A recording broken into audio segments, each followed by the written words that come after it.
প্ৰথমে মই সংগীতাই আপোনালোক সকলোকে আন এটা নতুন ভিডিঅ'লৈ স্বাগতম জনাইছোঁ।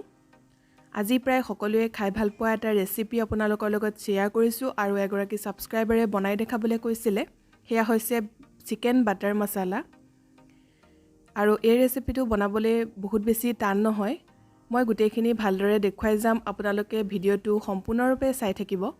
তেতিয়াহ'লে দেৰি নকৰি বলক আজি ৰেচিপিটো আমি আৰম্ভ কৰোঁ। এই ৰেচিপিটো বনাবৰ কাৰণে প্ৰথম আমাৰ কাম হ'ল চিকেনখিনি মেৰিনেট কৰা।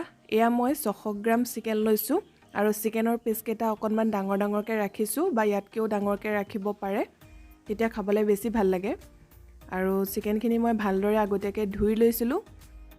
এতিয়া ইয়াত দিছোঁ ডাঙৰ চামুচেৰে এচামুচ আদা নহৰু পেষ্ট, জোখমতে নিমখ দিছোঁ, লগতে ডাঙৰ চামুচেৰে এচামুচ কাশ্মীৰী ৰেড চিলি পাউডাৰ। এইটো জ্বলা নহয়, মাত্ৰ ৰংটোৰ কাৰণে দিয়া হৈছে আৰু ইয়াত মই ফুড কালাৰ ব্যৱহাৰ কৰা নাই। এতিয়া এচামুচমান নেমু ৰস দিছোঁ আৰু লগতে ডাঙৰ চামুচেৰে 3 চামুচ দৈ দিছোঁ। দৈখিনি ডাঠ দৈ ল'ব আৰু বহুত বেছি টেঙা দৈ নল'ব। এয়া 3 চামুচ দিছোঁ বা ইয়াতকৈ কম বেছিকৈ আপুনি ব্যৱহাৰ কৰিব পাৰে। সৰু চামুচেৰে আধা চামুচ হালধি গুড়ি দি ভালকৈ এইখিনি সানি ল'ম, যাতে গোটেইখিনি চিকেনৰ পিচকেইটাত ভালদৰে লাগি ধৰে।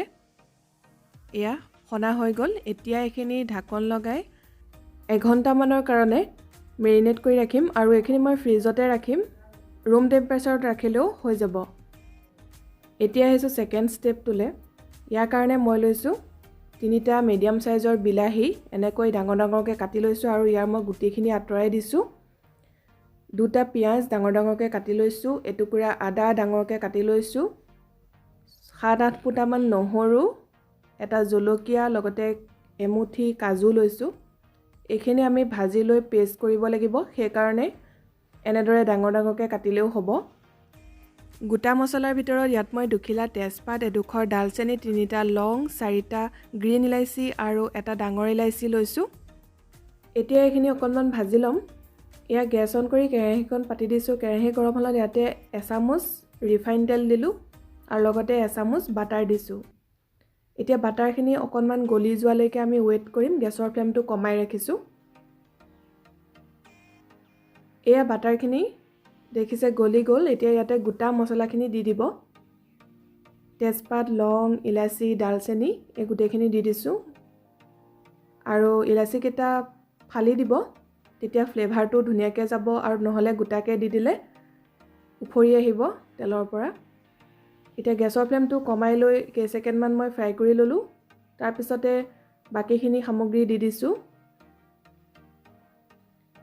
নহৰু, জলকীয়া, কাজু, পিঁয়াজ, বিলাহী এই গোটেইখিনি দি দিছোঁ। এতিয়া গেছৰ ফ্লেমটো মিডিয়াম কৰি এইখিনি লৰাই লৰাই ভাজি ল'ম বিলাহীখিনি ছফ্ট হোৱালৈকে। অকণমান নিমখ দি দিছোঁ, তেতিয়া বিলাহীখিনি সোনকালে কোমল হ'ব। এতিয়া ঢাকন লগাই দিছোঁ আৰু মাজে মাজে লৰাই থাকিব। এনেদৰে বিলাহীখিনি কোমল হৈ যোৱালৈকে আমি এইখিনি ভাজি ল'ম। এইখিনি আমাৰ ভালদৰে ভজা হৈ গ'ল, বিলাহীখিনিও খুব ধুনীয়াকৈ কোমল হ'ল। আৰু এতিয়া গেছ অফ কৰি দিলোঁ আৰু অলপ ঠাণ্ডা কৰি ল'ম, তাৰপিছতে আমি মিক্সিতে পিচি ল'ম। এয়া মই যিখিনি তেজপাত, লং, ইলাচি, ডালচেনি দিছিলোঁ, গোটা মছলাখিনি এনেদৰে আঁতৰাই দিছোঁ, কাৰণ ইয়াৰ যিখিনি ফ্লেভাৰ সেইখিনিতো ইয়াত গ'লেই, কিন্তু আমি যদি পেষ্ট কৰি দিওঁ তেতিয়া ফ্লেভাৰটো বহুত বেছি ষ্ট্ৰং হৈ যায়, সেইকাৰণে মই এনেদৰে আঁতৰাই দিছোঁ। এয়া আমাৰ এইখিনি অলপ ঠাণ্ডা হ'ল। এতিয়া মই মিক্সি জাৰ এটালৈ লৈ লৈছোঁ আৰু খুব ভালদৰে পিচি ল'ম। পিছোতে পানী দিব নালাগে, এনেকৈ ভালদৰে পিচি ল'ব। যিমানে ভালদৰে পিচিব সিমানে আমাৰ গ্ৰেভিটো স্মুথ হ'ব। এয়া চাওক, খুব ধুনীয়াকৈ পিচি ল'লোঁ। এইখিনি আকৌ চলাৰ প্ৰয়োজন নাই, যিহেতু মই বিলাহীৰ গুটি আগতে আঁতৰাই দিছোঁ। যদি আপোনালোকে ইচ্ছা কৰে তেতিয়াহ'লে এবাৰ চেকনিত চালিও ল'ব পাৰে। এতিয়া আমি যিখিনি চিকেন মেৰিনেট কৰি ৰাখিছিলোঁ সেয়া ফ্ৰাই কৰি ল'ব লাগিব। এয়া মই কেৰাহীত অকণমান ৰিফাইন তেল দি ল'লোঁ, তাৰপিছতে বাটাৰ দিছোঁ, তেতিয়া বাটাৰখিনি জ্বলি নাযায়।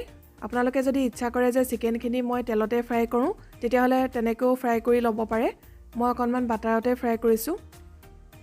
এতিয়া যিখিনি মেৰিনেট কৰি ৰাখিছিলোঁ চিকেন, তাৰ এনেদৰে এপিচ এপিচকৈ দি দিব আৰু গেছৰ ফ্লেমটো মিডিয়াম কৰি ৰাখিছোঁ। ল' টু মিডিয়াম ফ্লেমতে চিকেনখিনি ফ্ৰাই কৰি ল'ব। লুটিয়াই থাকিব নালাগে বাৰে বাৰে। এটা ছাইড যেতিয়া অলপমান ৰঙচুৱা হ'ব তেতিয়া লুটিয়াই দিব। এইদৰে আমি চিকেনখিনি খুব ভালদৰে গল্ডেন ব্ৰাউন কালাৰ এটা অহালৈকে ফ্ৰাই কৰি ল'ম। এয়া মই 4 মিনিটমানৰ পিছত চিকেনৰ পিচকেইটা এনেদৰে লুটিয়াই দিছোঁ। দেখিছে অলপ অলপ ৰঙচুৱা হৈছে। এই ৰেচিপিটোত এই চিকেনখিনি ফ্ৰাই কৰোঁতে অলপ সময় লাগে, বাকীখিনি খুব সোনকালেই হৈ যায়। এনেদৰে কম কমকৈ দি মই গোটেইখিনি ভালদৰে ফ্ৰাই কৰি ল'ম। আৰু চিকেনৰ পিচকেইটা সিজিছেনে নাই চাবৰ কাৰণে এনেদৰে কাটা চামুচ এখনেৰে খুচি চাব পাৰে, তেতিয়াই গম পাই যাব এয়া ভালদৰে সিজিলে। এতিয়া মই এইখিনি কাঢ়ি ৰাখিম আৰু একেদৰে বাকী থকা চিকেনখিনিও ফ্ৰাই কৰি ল'ম।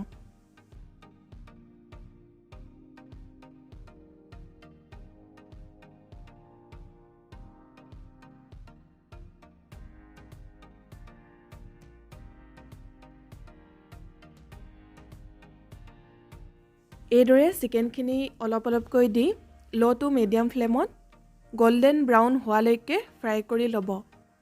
এতিয়া একেবাৰে ফাইনেল ষ্টেপটোলৈ আহিছোঁ। তাৰ কাৰণে কেৰাহী গৰম হ'লত ডাঙৰ চামুচেৰে এচামুচ বাটাৰ দিছোঁ আৰু বাটাৰখিনি ভালদৰে গলি যোৱাত ইয়াতে সৰু চামুচেৰে এচামুচ কাশ্মীৰ ৰেড চিলি পাউডাৰ আৰু আধা চামুচ হালধি গুড়ি দিছোঁ। গেছৰ ফ্লেমটো কমাই ৰাখিছোঁ। এইদৰে তেল নাইবা বাটাৰত কাশ্মীৰ ৰেড চিলি পাউডাৰটো দি দিলে গ্ৰেভিত কালাৰটো খুব ধুনীয়া আহে। বেলেগকৈ একো ফুড কালাৰ দিয়াৰ প্ৰয়োজনেই নাথাকে। এয়া ভালদৰে লৰাই দিলোঁ আৰু তাৰপিছতে আমি যিখিনি পেষ্ট বনাই ৰাখিছিলোঁ সেয়া দি দিলোঁ। গেছৰ ফ্লেমটো কমাই ৰাখিছোঁ। মিক্সি জাৰটোত অকণমান পানী দি এনেদৰে আওখালি দিব যাতে অকণমানো নষ্ট নহয়। এতিয়া কম জুইত 1 মিনিটমান এনেদৰে লৰাই লৰাই ভাজি ল'ম। এতিয়া ইয়াতে দিছোঁ সৰু চামুচেৰে আধা চামুচ জিৰা গুড়ি আৰু আধা চামুচ ধনিয়া গুড়ি। ইয়াত আপোনালোকে আধা চামুচ গৰম মছলা পাউডাৰো দিব পাৰে, মই দিয়া নাই। এতিয়া এইখিনি কম জুইতে ভালদৰে লৰাই লৰাই 1 মিনিটমান ভাজি লৈছোঁ আৰু তাৰপিছতে অকণমান পানী যোগ কৰিম, যিহেতু বহুত ডাঠ হৈ আছে দেখিছে। এতিয়া ইয়াতে মই অকণমান পানী দি দিছোঁ। বহুত বেছি পানী দি পাতল কৰি নেপেলাব, তেতিয়া টেষ্টটো ইমান ভাল নালাগিব। এয়া ভালদৰে লৰাই দিছোঁ। এতিয়া এটা উতল আহিবলৈ দিম। তাৰপিছতে যিখিনি আমি চিকেন আগতে ফ্ৰাই কৰি ৰাখিছিলোঁ সেয়া দি দিম। এয়া চাওক গ্ৰেভিখিনি অকণমান উতলিবলৈ আৰম্ভ হৈছে। এতিয়া ইয়াতে মই ফ্ৰাই কৰি ৰখা চিকেনখিনি দি দিলোঁ। ভালদৰে গোটেইখিনি লৰাই দিছোঁ আৰু মিডিয়াম জুইতে এতিয়া ঢাকন লগাই 1 মিনিটৰ কাৰণে এইখিনি ৰাখি দিম। এইখিনি যিহেতু চিকেনখিনি আমি ভালদৰে ফ্ৰাই কৰিয়ে লৈছোঁ, গতিকে ইয়াত বেছি সময় আমি উতলাই থাকিব নালাগে, খুব সোনকালে হৈ যাব। এইখিনি সময়তে নিমখটো এবাৰ চেক কৰি ল'ব আৰু যদি প্ৰয়োজন হয় তেতিয়াহ'লে অকণমান নিমখ দি দিব। এয়া চাওক খুব ভালদৰে উতলি আছে আৰু প্ৰায় হৈছেগৈ। এইখিনি সময়তে গেছৰ ফ্লেমটো কমাই লৈ ডাঙৰ চামুচেৰে 2 চামুচ ক্ৰীম দিছোঁ। ইয়াত মই আমুলৰ যিটো ফ্ৰেছ ক্ৰীম সেইটোৱে ব্যৱহাৰ কৰিছোঁ।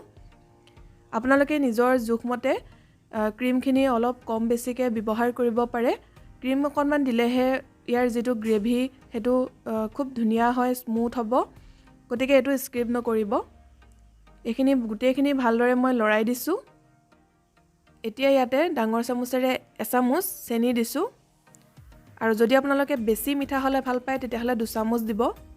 গোটেইখিনি ভালদৰে লৰাই দিছোঁ। এতিয়া একেবাৰে শেষত অকণমান কচুৰি মেথি হাতেৰে মোহাৰি এনেদৰে দি দিব, তেতিয়া গোন্ধটো খুবেই ভাল লাগে। আৰু গোটেইখিনি ভালদৰে লৰাই দিছোঁ। এয়া আমাৰ চিকেন বাটাৰ মছলা ৰেডি হৈ গ'ল। এতিয়া গেছ অফ কৰি অলপ বাতি এটালৈ উলিয়াই লৈছোঁ। সদায়তো আমি বাহিৰত খায়ে থাকোঁ, কিন্তু কেতিয়াবা ঘৰতো এনেদৰে ট্ৰাই কৰি চাব পাৰে, খাবলৈ সঁচাকৈ খুবেই ভাল হয়। আৰু এচামুচ মই ক্ৰীম ওপৰত এনেদৰে দি সজাই দিছোঁ। যদি ৰেচিপিটো চাই ভাল লাগিলে তেতিয়াহ'লে লাইক কৰিব, লগতে শ্বেয়াৰ কৰিব। মোৰ চেনেলটো যদি প্ৰথমবাৰ কাৰণে চাই আছে তেতিয়াহ'লে ছাবস্ক্ৰাইব কৰিব, কাষতে থকা বেল আইকনটো প্ৰেছ কৰি অল কৰি থ'ব, তেতিয়াহে আগলৈ যি ভিডিঅ' দিওঁ নটিফিকেশ্যনবোৰ আপুনি পাই থাকিব। আকৌ লগ পাম নতুন ৰেচিপিৰ সৈতে। ভিডিঅ'টো সম্পূৰ্ণৰূপে চোৱাৰ কাৰণে বহুত বহুত ধন্যবাদ।